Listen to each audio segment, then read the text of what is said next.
China and India began from the same place. Two ancient civilizations, 2 billion dreams, one race to the top.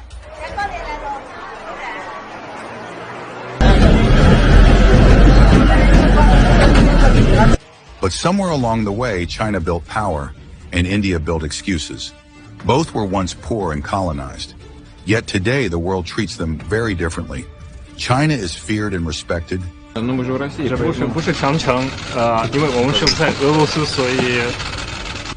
is liked and tolerated, praised for its democracy, but rarely taken seriously. China drives global trade, supply chains, and innovation. India still celebrates mango exports and coating contracts for Western firms. India is the world's largest exporter of mangoes. In this part of the world, it's known as the king of fruits. In 1980, their GDPs were almost equal. Today, China's economy is 5 times larger, $19 trillion versus India's $4 trillion. Per capita income, China $12,700, India barely $2,700. China makes 1/3 of the world's goods, India just 3%.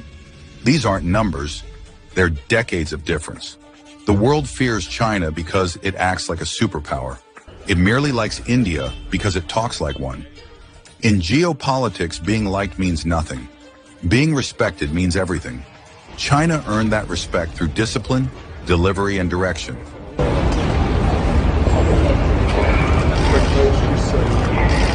India, despite its talent, still wrestles with bureaucracy, corruption, and complacency. Today in this video, we'll uncover why the world respects China, not India. Whether one likes it or not, China's one-party system allows long-term planning. Every 5-year plan is completed, and policies stay consistent. The same vision continues for decades. India's democracy is vibrant but noisy. Every election changes priorities. Projects are delayed or canceled when governments change. Media debates replace long-term policy. Stability attracts respect because it guarantees results. My coalition is coming back to govern for a 3rd consecutive term, and that's a guarantee. We're grateful to the people. This is the first time a government that's completed 2 terms will return for a 3rd term. Investors trust systems that don't change overnight, and China offers that predictability. China doesn't just grow, it expands influence. Through the Belt and Road Initiative, it has invested over $1 trillion in ports, highways, and power plants across 150 countries. Africa, Southeast Asia, and Latin America now depend on Chinese trade and loans. India's foreign policy is more cautious, often balancing between the US and Russia, sometimes between China and the West. India is now the fastest growing major economy in the world, with an increasingly influential global voice. It participates in alliances like the Quad, but rarely takes bold leadership roles. While China creates new global systems, India still seeks a place within existing ones. Power respects power, and China behaves like one. The first difference is execution. When China decides to build, it simply does it. High-speed rail lines, mega airports, and entire cities rise within years, not decades. China's high-speed rail network is now over 40,000 kilometers long, the largest in the world. India, in comparison, has one semi-high-speed line still under construction after years of delay. China can plan and finish a 1,000-kilometer highway in a year. India spends 5 years arguing over permissions and land acquisition. That discipline gives China an image of power and reliability. Global investors know, if Beijing promises a port or railway, it will be delivered. If New Delhi promises one, it will likely be delayed. The world respects doers more than debaters. China became the world's factory. It produces 30% of all manufactured goods, from iPhones to solar panels. Chinese platforms like Shein and Temu have built huge business models around shipping tariff-free from places like Yiwu directly to US consumers. It controls 70% of rare earth production, which powers everything from electric cars to missiles. When China shuts down its factories, the world feels it. India focused instead on services and IT. It became famous for call centers, software exports, and outsourcing.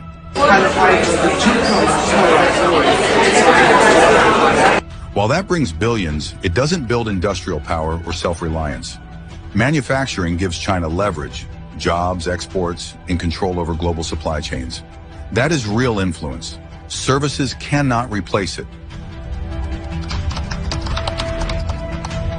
China's cities look like the future. Shanghai's skyline has changed more in 20 years than many Western cities in a century. It has more than 250 airports, 5 of the world's 10 busiest ports, and the longest bridges on Earth. Even remote villages are connected by modern highways and 5G internet. India's infrastructure is improving, but uneven. Trains are crowded, roads unfinished, and cities struggle with traffic, pollution, and power cuts. While China builds at lightning speed, India often gets stuck in red tape, protests, and bureaucracy. A BJP leader calling for these protests to be broken up sparked riots in the capital. 53 people were killed, most of them Muslims. For the world, modern infrastructure equals progress, and China looks modern. India still looks developing. China has done something no country in history has achieved. It lifted 800 million people out of poverty in 30 years.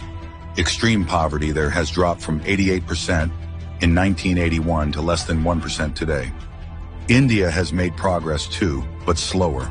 About 230 million Indians still live on less than $3 a day, and basic services, healthcare, sanitation, clean water, remain uneven. The world respects countries that transform living standards. China showed results. India is still in the process. Respect also comes from strength. China's People's Liberation Army is the largest in the world, with over 2 million active troops and advanced technology, hypersonic missiles, stealth fighters, and a growing nuclear arsenal.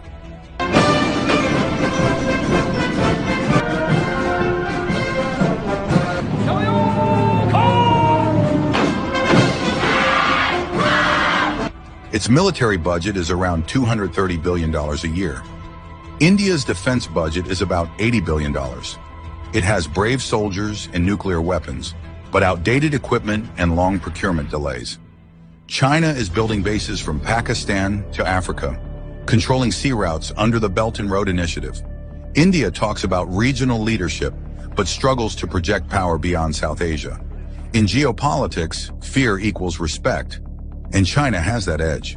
China dominates the technologies that shape the future: AI, robotics, 5G, electric vehicles, and green energy. It registers 1.5 million patents a year, second only to the US. It produces more engineers and scientists than the US, Europe, and Japan combined. China leads in EV manufacturing with companies like BYD, now competing directly with Tesla. It also runs the world's biggest solar panel and battery industries. India's tech success is mainly in software and IT services. While it has brilliant minds, most of them work for Western companies rather than building global Indian brands. The world respects innovation, and China innovates at scale. In China, when the government sets a rule, citizens generally follow it. During the COVID-19 pandemic, entire cities of 10 million people locked down within days. And China continuing to show commitment to its COVID-0 policy. 21 million residents locked down in the Chinese city of Chengdu following more than 700 cases in the last week. India, with its huge population and democratic freedoms, couldn't enforce such control. Discipline allows China to move fast. Democracy makes India slow, full of debate, delays, and protests. Both systems have value, but one delivers quicker results, and that earns respect in the real world. China projects confidence. It hosts global events like the Olympics, builds futuristic cities, and shows unity in every international forum. India, in contrast, often projects internal division. Global headlines talk about protests, religious conflicts, and inequality. While the reality inside India is complex, perception matters, and perception drives respect. India still struggles with deep-rooted issues that limit its global standing. With a population of 1.44 billion people but limited job opportunities, the pressure on resources is immense. Infrastructure remains weak. Frequent power cuts, traffic congestion, and poor logistics slow down growth. Corruption and bureaucracy continue to discourage investors, while education inequality means only a small share of graduates are truly job-ready. Another major concern is the low female workforce participation, just 26% compared with 60% in China. Until these structural problems are fixed, India's growth will look impressive on paper, but limited in real life. China, on the other hand, didn't ask for respect. It earned it through results.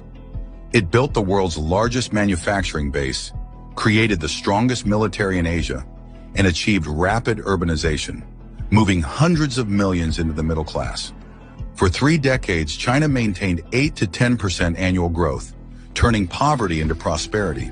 Today, when the world needs rare earths, electronics, or infrastructure funding, it looks to China, and that dependency creates respect, even from its rivals.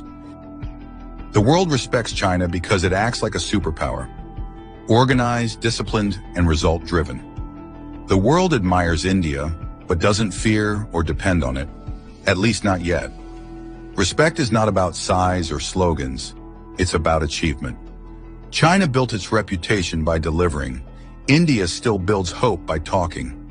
Both nations began their journeys together. One reached the top table, the other is still knocking at the door. And that is why, for now, the world respects China more than India.